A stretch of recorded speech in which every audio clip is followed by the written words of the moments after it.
Prevention-based tools leave you blind to threats inside your network. By adding network traffic analysis to your SOC, you can find and stop attackers before they make their move. ExtraHop provides complete visibility at enterprise scale. Detect threats 95% faster with machine learning that helps Tier 1 analysts perform like seasoned threat hunters. Visit extrahop.com/Security Weekly to learn why the SANS Institute calls ExtraHop fast and amazingly thorough. That's extrahop.com/Security Weekly. Networks are becoming increasingly complex and fragmented, and digital transformation and DevOps are driving an explosion in network connectivity changes. With each new network connection, cyber attackers may gain another opening to breach or traverse the network. At Tufin, they've pioneered a policy-based approach to network security management using automation and analytics. As a result, you can make network changes in minutes instead of days, reliably and securely. To learn more about Tufin, the security policy company, go to securityweekly.com/Tufin and sign up for a free evaluation. By the end of 2020, 99% of exploited vulnerabilities will be publicly disclosed and known to IT system admins. The consequences of that fact means the burglar will already be in your house because you left the front door wide open by failing to patch known vulnerabilities. How can you keep the threat actors out? Through cloud-based automation, Automox enables you to slam the door on unpatched OS and third-party vulnerabilities across your entire Windows, Mac, and Linux infrastructure. Take advantage of a free trial with Automox to not only see the vulnerability status of your infrastructure, but do something about it within minutes. Start automating the fundamentals of cyber hygiene at securityweekly.com/Automox. That's securityweekly.com/Automox. Welcome back, everyone, to Enterprise Security Weekly. Security Weekly is returning to Las Vegas this August for Black Hat and DEF CON. If you would like to request a briefing or a sponsored interview on site at Black Hat, you can go to securityweekly.com/booking and submit your request. That's right, we'll be there for 2 full days of recording micro interviews where you get to tell the whole world about your product and what it does and how it solves problems for actual people. And not just aliens, I guess. And then we'll be recording shows, this show and Paul Security Weekly, and we have sponsorship opportunities for that. For the first time in a really long time, we're recording episodes at a conference. We have a suite. You should definitely go to securityweekly.com/booking. Candy Alexander is here with us. She has 30 years of experience in information security, working for various high-tech companies. She's held several positions as a CISO, for which she developed and managed corporate security programs. Candy, welcome to the program. Thanks. Great to be here. Nice to have you. So tell us a little bit about your role today for ISSA. Chief bottle washer, I guess, is probably the easiest way to explain it. I am 6 months into the role of the association president, so that keeps me rather busy, as you might imagine. That's awesome. What is the mission of ISSA, just for those that may have heard the term but not really looked into it? So we're all about growing, connecting, and developing cybersecurity professionals. So we're the Professional Development Association.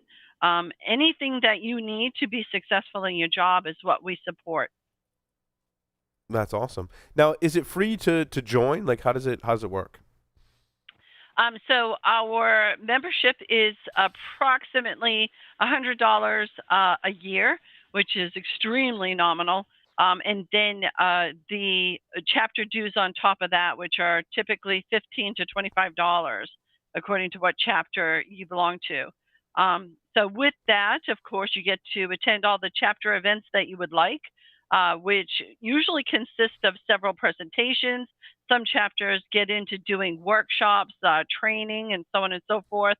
It also provides you opportunities to attend ISSA International events, like our go-to webinars, our international conference. You also will receive a monthly publication that we put out called the ISSA Journal. Oh, that's awesome. Matt, did you have questions for Candy? I do. So one of the things Candy and I talked about prepping for this interview was ISSA, in cooperation with ESG, went out to the members and did a survey. And I thought the results were pretty interesting on the skills gaps and some of those other things. So Candy, I wanted to spend a little bit of time going through some of the results from that survey. And the first one that comes up is the cybersecurity challenges. Can you give people a quick overview of kind of those top challenges? These are a little interesting to me. Not that they were challenges, but the percentages looked a little lower than I would have expected, actually. Yeah, it's rather interesting. Keep in mind that it's a multiple choice, so there may have been more than one answer selected. But we had asked the participants in the survey to identify what were your biggest challenges. 29% said that the cybersecurity function within the organization is not understood, or I'm sorry, is understaffed. I think that's something that we can all relate to. In 23% for the next three responses are businesses don't understand what the role is. And, one could argue that that contributes to the reason why we're understaffed. So we're challenged with the businesses understanding what our roles are. The organization depends too much on informal or manual processes to accomplish cybersecurity functions. And again, that's at 23%. And the last one is my organization depends on too many disconnected point tools for cybersecurity. So, again, I've been in this for 30 years, and it's amazing to me that after 30 years, we cybersecurity professionals are saying, there's too many pointed tools. It would be really nice to have a central console to be able to manage all of this, whether it's the endpoint, whether it's the network, or whether it's servers. So we're still struggling with that.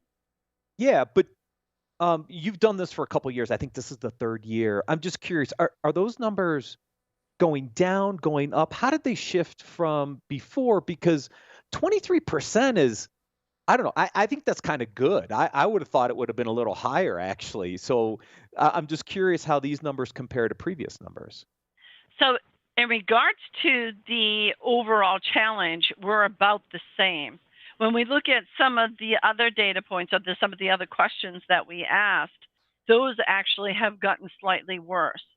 So when we look at the point that we as cybersecurity professionals believe that our organizations are at a significant disadvantage because of some other challenges we have, like keeping up on our training, our skills, and all of that, that's actually gotten worse. So it's again, we've been doing this survey for 3 years running now, and it's really sad to say that after all of these years of talking about this subject, it's really not getting better. It's the same, if not worse, which, brings up a whole nother conversation, right? Yeah, and in the one result that you're talking about here is this balance of power. 96% of organizations believe adversaries have a significant or marginal advantage over an organization, compared to only 6% who thought they didn't have an advantage or the company had an advantage over the adversary. That's a huge gap in being able to protect an organization. It is significant. It's if I didn't laugh at it, I'd cry. So when we look at that number, I don't think there's anybody in this profession that would disagree with that. I think we all are in agreement that the cyber adversaries are significantly more advantaged than we are. They're really good at sharing information. They have the opportunity to learn the technologies and tools that are out there. Where when you look at the survey results in our report, we don't have that time. We're understaffed. We're not given time to learn the tools. And with all of that being said, we're suffering in the skills to be able to keep up with the adversaries.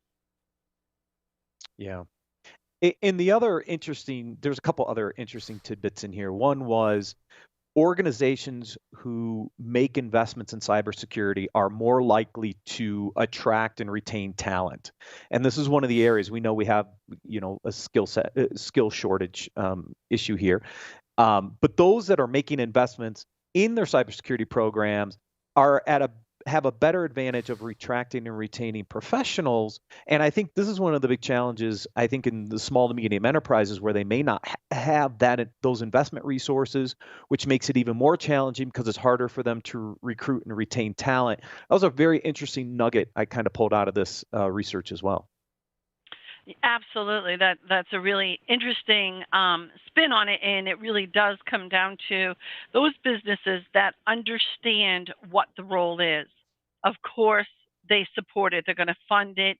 They're going to staff it. So if you're a cybersecurity professional, you're not going to leave someplace that values you and what you do and understands that. But you hit the nail on the head that when we look at organizations in our country and worldwide, the majority of those companies are small or medium-sized businesses. They don't have the staff, they don't have the budget, and they don't have the resources to be able to, put up the safeguards for, cyber adversaries attacks.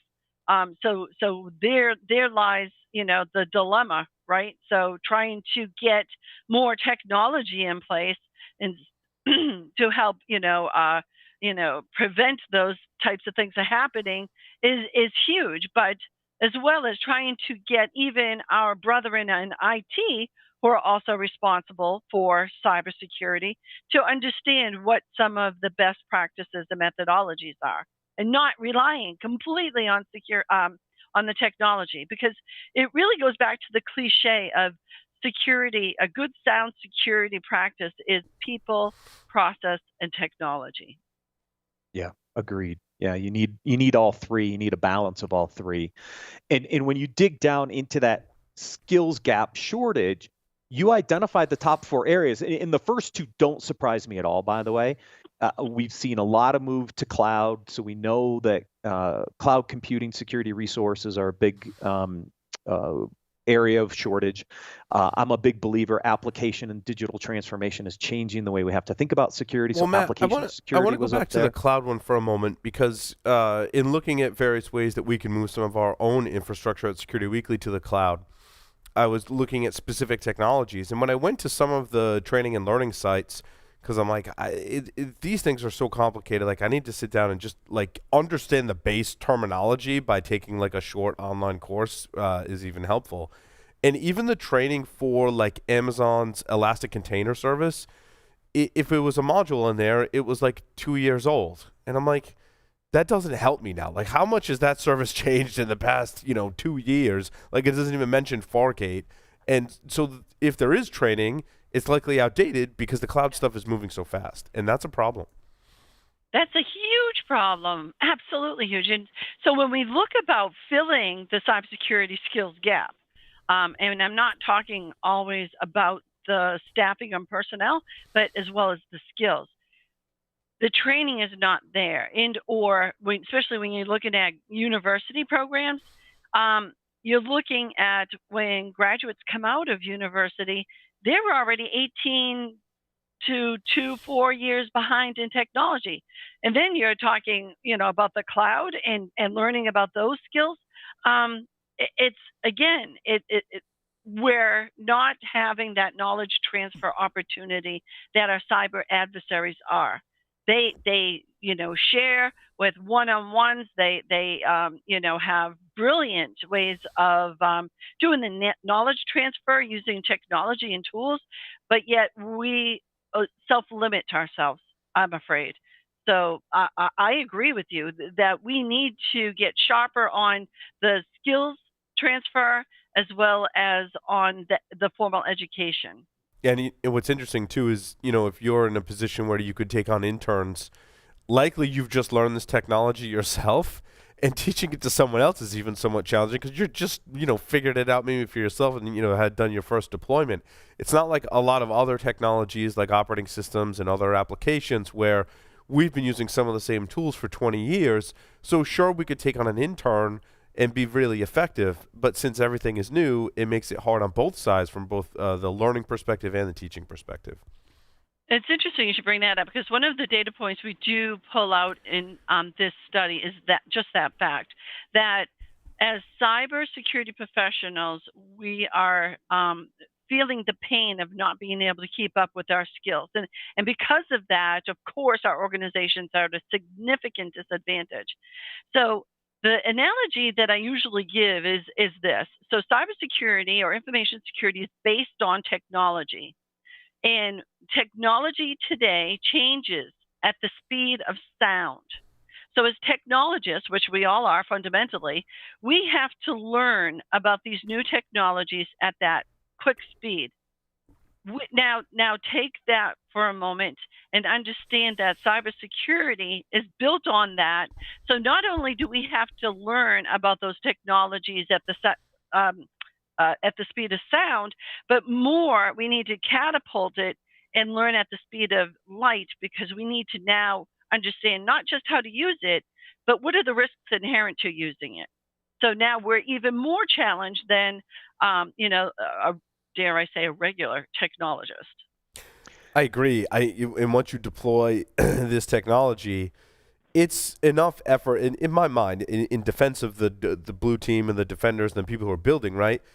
It's enough effort and challenge that we just outlined to get something deployed in a new environment, a new framework, and then you kind of sit back and like, oh, how do I do that securely again? Because like I really just put all my effort and time and resources into just making it work for the first time, and then you almost have to go back and then apply security. Now the good news is I think it's easier to apply security in the newer environments, but it often is let's get it deployed, get it tested first, and then consider how we might add on security because it adds complexity.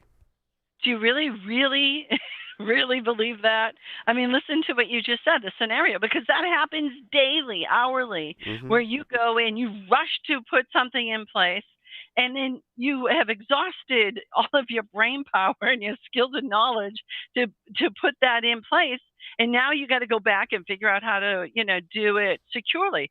I mean, let's talk about one of the biggest topics right now, which is, the DevSecOps, right? So how is that going to come into play? You have people who are going through the agile development cycle, and now we got to, fit in security somewhere in there. But it's easier than the traditional waterfall module,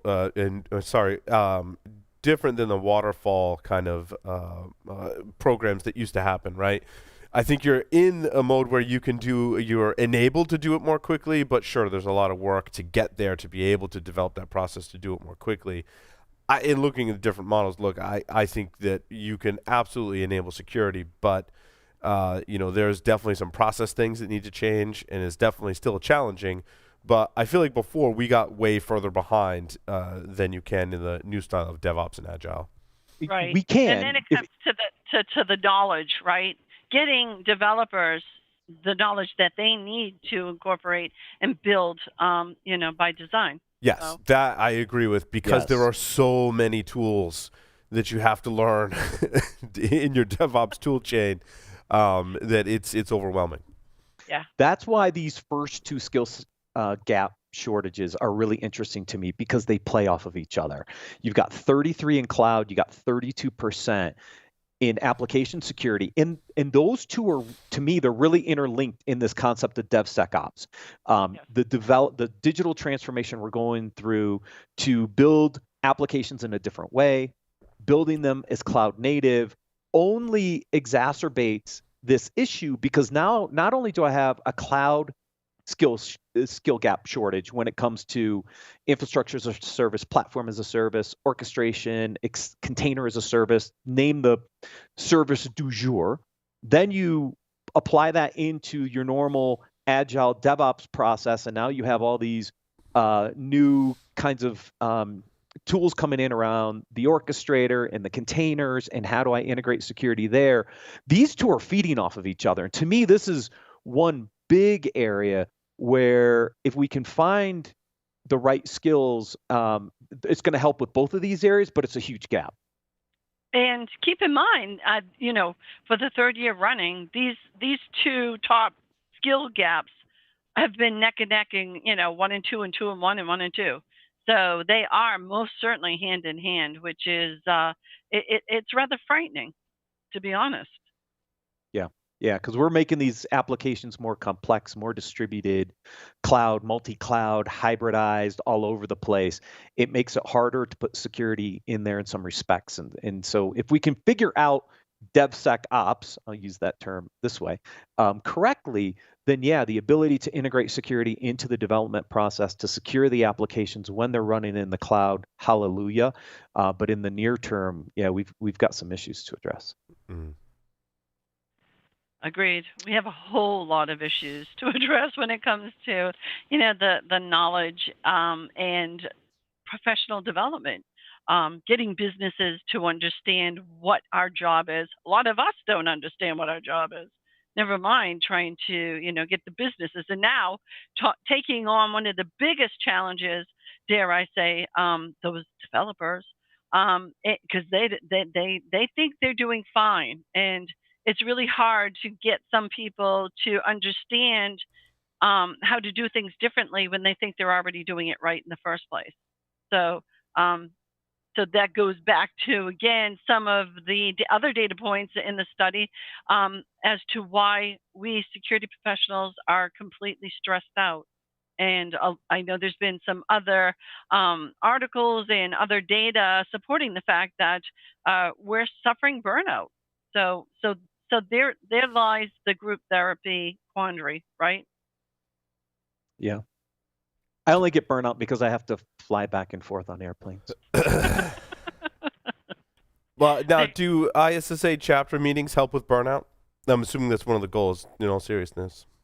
In all seriousness, yes, because another data point, and I'm very happy to report this, and it's not necessarily injected in there as a prompt to support the ISSA, but we do, as security professionals, we do find professional associations as one of the best ways to stay sharp with our KSAs, our knowledge, skills, and abilities.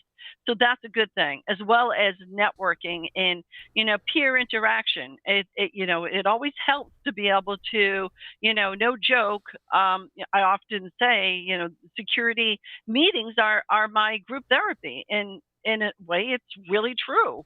Who else is going to understand what my challenges are, Right. and provide some recommendations? And that's the beauty of the ISSA is that there's not we're very agnostic when it comes to any training, any certification, because it comes down to what's important to you as the professional. And so like through osmosis and through just regular circumstance, a lot of us have developed lifelong friends and mentors through the ISSA and chapter meetings and talking and sharing. So, a lot of your professional development is very customized to you just by that occurrence. Fantastic.